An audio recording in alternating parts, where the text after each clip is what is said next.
Come on, let's give him some love. Thank him for, he's always on point, always relevant. I want to welcome to National Action Network a world leader, Her Excellency Ambassador Arikana Chihombori is the ambassador of the African Union. The African Union is made up of 54 different heads of state in the government of Africa. Africa is on a progressive trajectory to unite all 54 countries so that they can move together in a one force. They're also in the process of considering creating their own economic currency, like the Euro, so they won't be manipulated at the different price levels. But more importantly, they are reaching out to African Americans in this country to own Africa as our homeland, and they want African American businessmen and other persons, schools and so forth, to participate in this new resurgence that is happening in Africa with 54 continent leaders, 54 heads of government coming together in a new, and they are inviting the African American community to be full participants. They've reached out to Reverend Sharpton to lead in making the connection to the African business to all 54 countries. And we are happy that the ambassador has come from Washington today to meet with us. And I want to invite her now to come and have a word. Her Excellency, Ambassador Arikana Chihombori.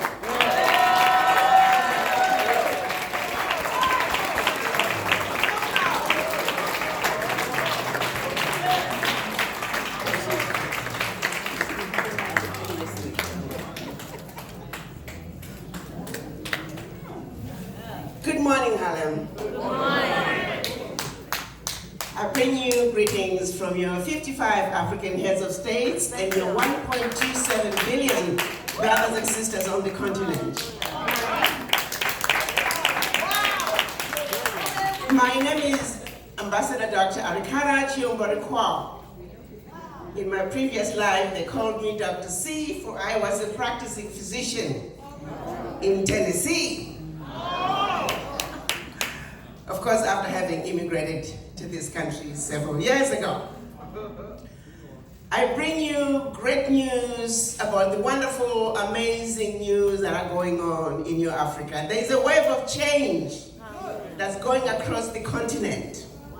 I like to call it the unfinished business of the Organization of African Unity is coming to an end.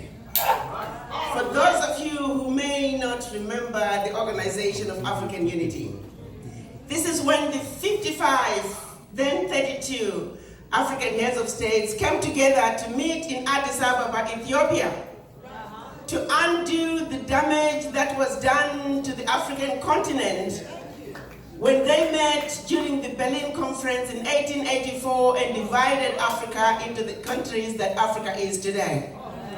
Tiny little economies that clearly cannot survive on their own.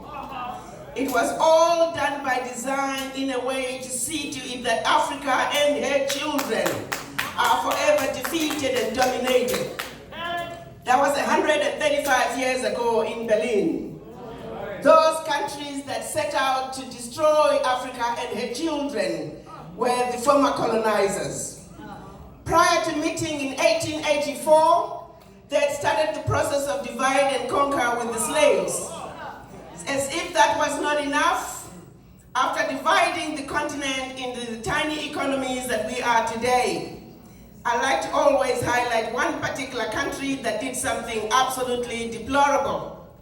Between 1958 and 1961, France, which was one of the colonizers, in order for the African countries to get their independence, they had to sign a document, what they called the continuation of colonization. On one hand, you're supposed to get your independence from these colonizers. But in order for you to do so, you must sign a document that they titled the Pact for the Continuation of Colonization. What kind of freedom is that? Two countries refused to sign the document that was Guinean money. History tells us France went into those two countries, took everything that they thought they had brought to those two countries, poured concrete into the sewage pipes, completely devastated the two economies, as a way of showing the other remaining 12 countries that if you dare go against France, this was your fate. The Pact for the Continuation of Colonization, I'm going to highlight a couple of items that will make you sick. The Pact said, you Africans do not know how to manage your money. At that time, they called us monkeys. You have to deposit 85% of your bank reserves with the French Central Bank under the control of the French Minister of Finance. Should you wish to access some of your money, you have to submit your financial report for the country, and if approved, you can only access up to 20% of that money as a loan at commercial interest rates. Your own money.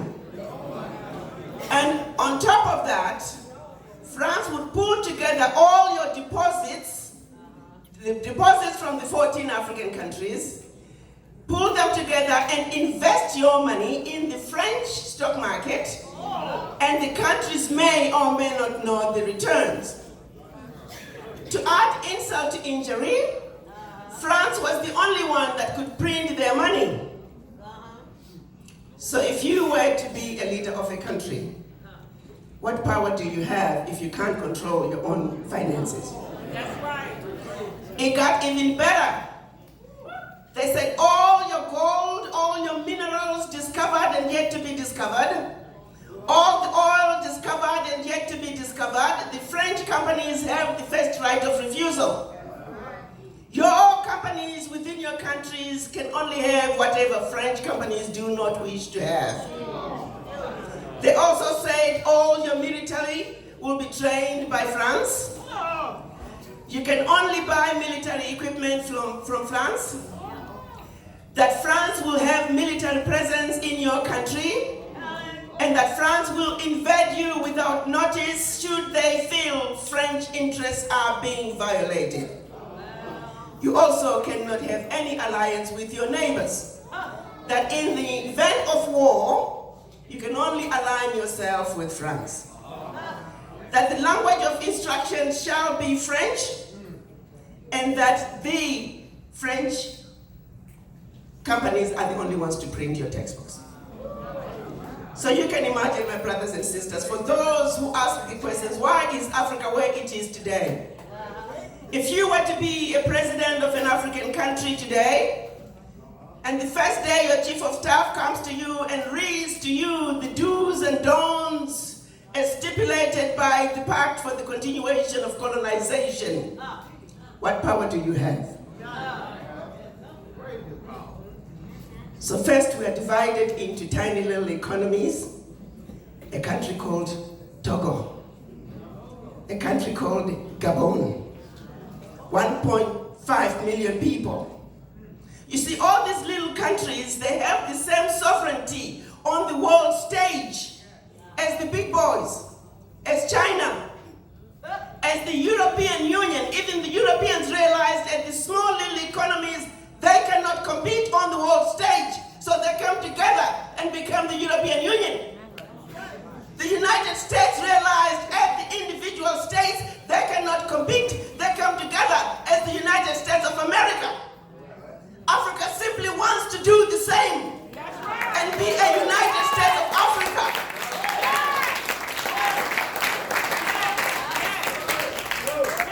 So in 1963, our Pan-African leaders realizing that what we were dealt with, Africa was left in a losing lane. And that the only way for Africa to reclaim its position on the world stage, Africa must be whole again. So in 1963, the leaders went to Addis Ababa, Ethiopia, to discuss the issues of reuniting the continent. And let me remind you, prior to the divisions, we were big, powerful kingdoms in Africa, with our own educational systems, our our own religious systems that were destroyed by the colonizers because we were more advanced than they were.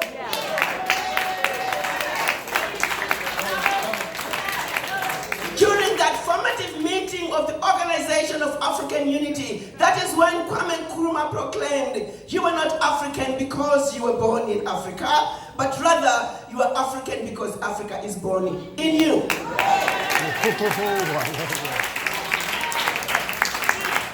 He also proclaimed that Africa was for the Africans at home and abroad. And that African Union was now. Sadly, when they went to Addis Ababa, they were divided. We had the Pan-Africanists who said Africa for the Africans at home and abroad, African Union now, but unfortunately there were only 7 countries. Ghana, Guinea, Mali, Egypt, Morocco, Tunisia. Egypt, Morocco, Tunisia, and Egypt. Egypt, Morocco, Tunisia, I'm missing one. Now, there's one more, one Northern African country. The rest were the nationalists who said, let's go slow. So they won. We often say Africa lost when the nationalists won. 55 years later, we're still going slow. However, all is not lost. Last year, March to be exact, the African heads of states came together and said insanity of the previous decades must come to an end. That Africa must speak with one voice if Africa is going to claim back what belongs to Africa.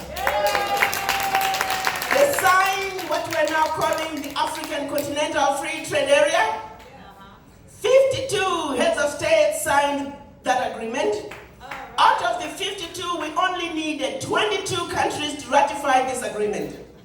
Ratification means the head of states leave Addis Ababa, which is where the headquarters for the African Union is. They go back to their countries and put this decision through parliament. When it's approved by their parliament, they bring the documents to the African Union. We only needed 22. I want you to know, across the globe, the naysayers were saying the Africans will never get this done. Ratifications take years, and it is true. Ratifications take an average of 5 years. So they were laughing at us. It's never going to happen. This African Continental Free Trade Area is going to be a piece of paper in a drawer somewhere. Well, my brothers and sisters, I want to let you know one thing. When it is time, it's time. That's right. Exactly 13 months from March of last year, the 22nd ratification was deposited with the African Union.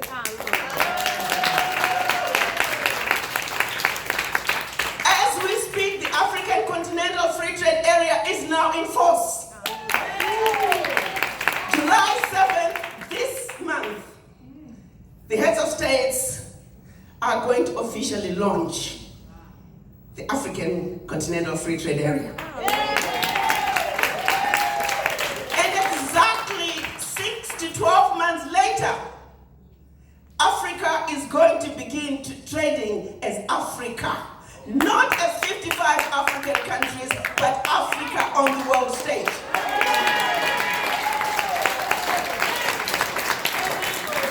You see, you have to understand, as Africa, we are the largest economy in the world, and no country or continent comes even close. Now this is here where you come in.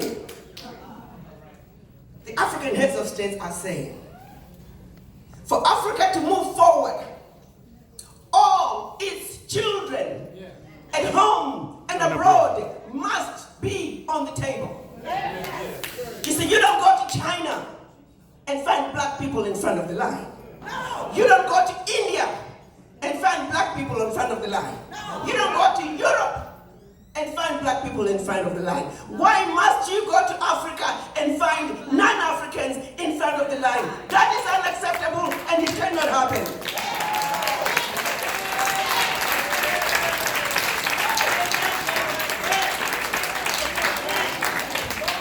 You see, they tell you that you should not go to Africa because it is a diseased and dying continent, and people are constantly at war with themselves, and it is dangerous. Come on now. to fly to Africa? Over 50% of the flights, who is in there? May I rest my case? So while we are being told, do not go to Africa, they are running to Africa to take what belongs to you. The African heads of states are saying the wealth that is Africa belongs to the Africans, and that is you and I, my brothers and sisters. The African heads of states have defined the African diaspora as all people of African descent living outside Africa. If you are an African American, yes, you are an African diaspora. Caribbean, yes, you are an African diaspora. Afro-Latino, yes, you are an African diaspora. They are saying you all must come home and take what is rightfully yours.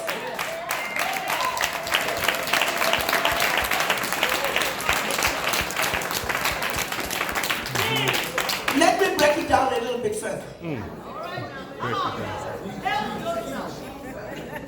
I'd like to share a meeting that President Trump had with the African heads of states. He said, you leaders, I don't know why you're poor. Because my friends go to Africa poor and they come back rich. I had people calling me. I said, how could he talk like that? I said, well, did the men say anything that wasn't true? The question you should be asking me is, Ambassador, how do we go home to take what is rightfully yours? The heads of states are simply saying, you come home, invest in Africa, come back and play golf while your money is working for you in Africa, like they do. They're saying, Ambassador, organize the African diaspora so they can be on the table to make decisions about the way forward for Africa, so they can be the first ones to know of the contracts that are going to be issued, because whether we like it or not, the railway from Cape Town to Cairo is going to be built. The question is, who is going to build it? Are you going to be on the table to know that this railway is going to be built? The choice is yours. I am here to tell you, I was sent you to bring you home. Are you ready?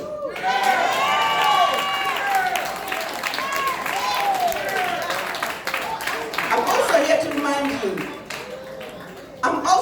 remind you that you are inheritors of the most amazing, richest continent on earth, that the DNA that runs in your vein is the DNA of humanity, of originality, for life as we know it began in Africa. If that is not enough for you to stand on the tallest mountain and tell the world who you are, the beautiful, intelligent, sophisticated, highly adaptable, totally indestructible African, I don't know what it is.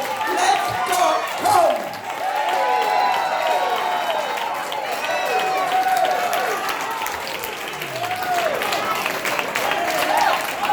Give a big hand. Give a big hand. Let's go home. Let's go home. Let's go home. Let's go home. Let's go home. Let's go home. Let's go home. Let's go home. Let's go home. Let's go home. Let's go home.